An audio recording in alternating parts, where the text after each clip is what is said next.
जय हिंद।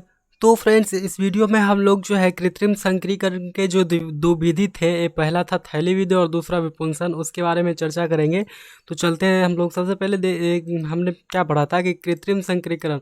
तो बेसिकली कृत्रिम संकरीकरण क्या होता है कि जब परपरागण की क्रिया क्या होता है कि मानव के द्वारा कराया जाता है, यानी कि मनुष्य के द्वारा जब परपरागण की क्रिया कराया जाता है तो उसे ही हम लोग क्या कहते हैं, कृत्रिम संकरीकरण कहते हैं। यानी कि आर्टिफिशियल जो है हाइब्रिडाइजेशन उसको बोला जाता है। जब क्या हो कि पॉलिनेशन की क्रिया किसके द्वारा कराया, क्रॉस पॉलिनेशन की क्रिया मनुष्य के द्वारा कराया जाता है तो उसे हम लोग क्या कहते हैं, आर्टिफिशियल हाइब्रिडाइजेशन यानी कि कृत्रिम संकरीकरण।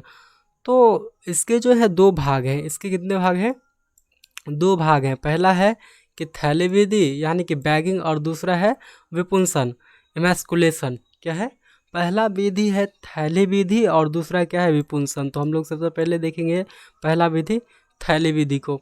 और थैली विधि को हम लोग देखेंगे तो थैली विधि बेसिकली होता क्या है कि किसी पौधे से जो है मनपसंद संतति प्राप्त करने के लिए थैली विधि का प्रयोग किया जाता है। लाइक मनपसंद संतति का कहने का अर्थात तात्पर्य ये है कि कोई भी पौधा हमने देखा और उसमें देखा कि इसमें कुछ अच्छे गुण हैं और इस अच्छे गुण से हम किसी एक नई प्रजाति को जो है तैयार कर सकते हैं, तो उसके लिए थैली विधि का प्रयोग किया जाता है।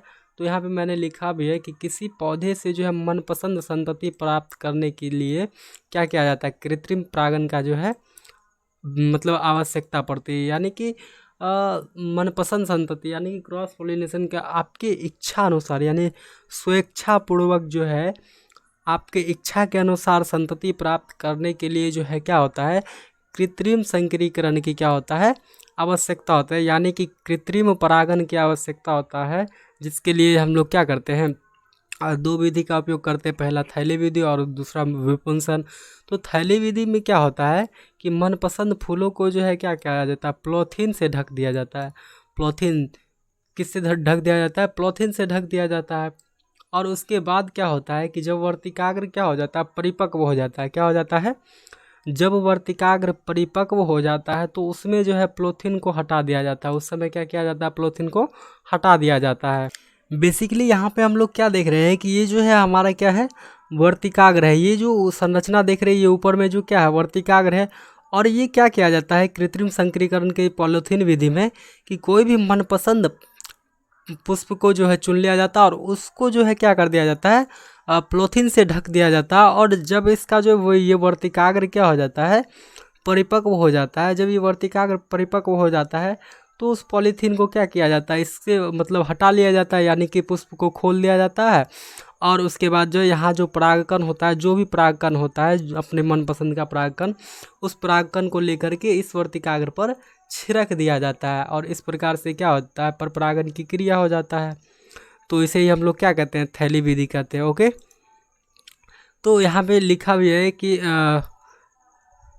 किसी पौधे के मनपसंद संतति प्राप्त करने के लिए कृत्रिम परागण की आवश्यकता पड़ती है। और इस विधि में जो है मनपसंद फूलों को क्या किया जाता है, पॉलीथीन से ढक दिया जाता है। और उसके बाद जब वर्तिकाग्र क्या हो जाता है, परिपक्व हो जाता है, तो पॉलीथीन को हटा दिया जाता है। और उसके बाद मनपसंद परागकण, यानी कि आपको जो इच्छा हो, जैसे नस्ल वाले परागकण चाहिए आपको, जैसे संतति चाहिए आपके इच्छा अनुसार, तो उस प्रकार से जो है परागकण को क्या किया जाता है, मनपसंद परागकण को उसके वर्तिकाग्र पर क्या छिड़क दिया जाता है। और इस विधि को ही क्या कहा जाता है, थैली विधि कहा जाता है। यानी कि परागकण को जब वर्तिकाग्र पर छिड़केंगे तो ऊपर वो क्या हो जाएगा, परागण की क्रिया हो जाएगा। तो इस पर परागण की क्रिया हो जाएगा तो उसको हम लोग क्या कहेंगे, थैली विधि कहेंगे। और इसका जो उपयोग क्या किया जाता है, बटर पेपर के रूप में भी किया जाता है। यानी इसमें जो है बटर पेपर का भी उपयोग किया जाता है। ओके। ऐसा ज़रूरी नहीं है कि आप पॉलीथीन का ही प्रयोग करो, बटर पेपर का भी उपयोग किया जाता है। मनपसंद फूलों को बटर पेपर से ढक दिया जाता है और जब वर्तिकाग्र परिपक्व हो जाता है तो उस पर जो है मनपसंद परागकण को छिड़क दिया जाता है। दूसरा क्या है, हमारा विपुंसन है। तो विपुंसन क्या हो जाता है, बेसिकली विपुंसन में होता ये है, इस विधि में जो है बेसिकली क्या होता है कि ये द्विलिंगी पौधों में जो क्या होता है, द्विलिंगी पुष्प में ये अधिकांशतः यूज होता है।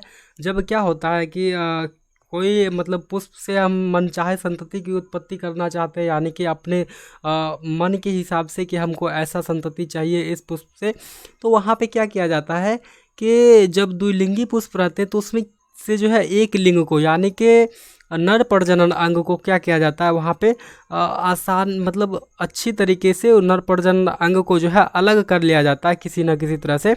और उसके बाद क्या किया जाता है कि वर्तिकाग्र को ढक दिया जाता है। और वर्तिकाग्र को ढकने के बाद जब वर्तिकाग्र परिपक्व हो जाता है तो मनपसंद जो आप मतलब जो इच्छा अनुसार जैसा संतति चाहिए होता है वैसे परागकण को ला करके वर्तिकाग्र पे छिड़क दिया जाता है। और उसके बाद क्या हो जाता है, पर परागण की क्रिया हो जाता है, तो इसी को हम लोग क्या कहते हैं कि विपुंसन। तो यहाँ पे जैसा कि मैंने लिखा भी है डिफिनीसन में, किसी पौधे से जो है मनपसंद संतति प्राप्त करने के लिए क्या होता है, कृत्रिम परागण की आवश्यकता होती है। बट इस विधि में जो है क्या होता है कि मनपसंद फूलों को सबसे पहले चुनाव किया जाता है, यानी कि किस पुष्प में जो है हमको ये करवाना है।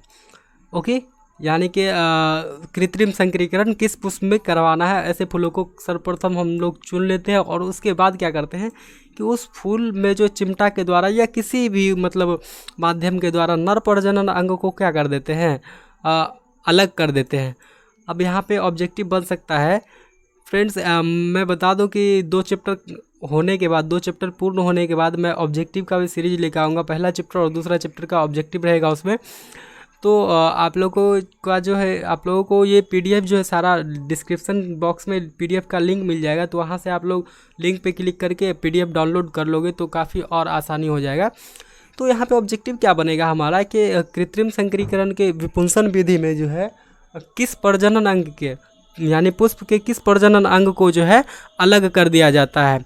तो यहाँ पे सबसे पहले क्या हो जाएगा कि नर प्रजनन अंग को किसी न किसी माध्यम से या किसी न किसी उपकरण के सहायता से अलग कर दिया जाता है और मादा प्रजनन अंग को क्या किया जाता है, ढक दिया जाता है। और उसके बाद जब क्या हो जाता है, मादा प्रजनन अंग परिपक्व हो जाता है तो मादा प्रजनन अंग के ढके हुए भाग को क्या कर दिया जाता है, खोल दिया जाता है। और उसके बाद जो है उस वर्तिकाग्र पर यानी कि परिपक्व जो वर्तिकाग्र होता है उस पर मनपसंद परागकण को छिड़क दिया जाता है। और इस विधि को ही हम लोग क्या कहते हैं, विपुंसन कहते हैं। यानी कि जब मनपसंद परागकण को छिड़का जाता है तो उसके बाद क्या हो जाता है, ये परपरागण की क्रिया हो जाता है। तो इसी विधि को हम लोग क्या कहते हैं कि विपुंसन विधि कहा जाता है। इस विधि को ही विपुंसन विधि कहते हैं। और ये विधि जो है एक लिंगी पुष्पों में उपयोग नहीं किया जाता है। और उसके बाद हम लोग अगले वीडियो में देखेंगे प्राग स्त्रीकेसर प्रतिक्रिया, इसको प्राग स्त्रीकेसर प्रतिकर्षण भी बोलते हैं। तो इसको हम लोग अगले वीडियो में कवर करेंगे। तो आई होप कि आप लोगों को ये वीडियो अच्छा लगा होगा।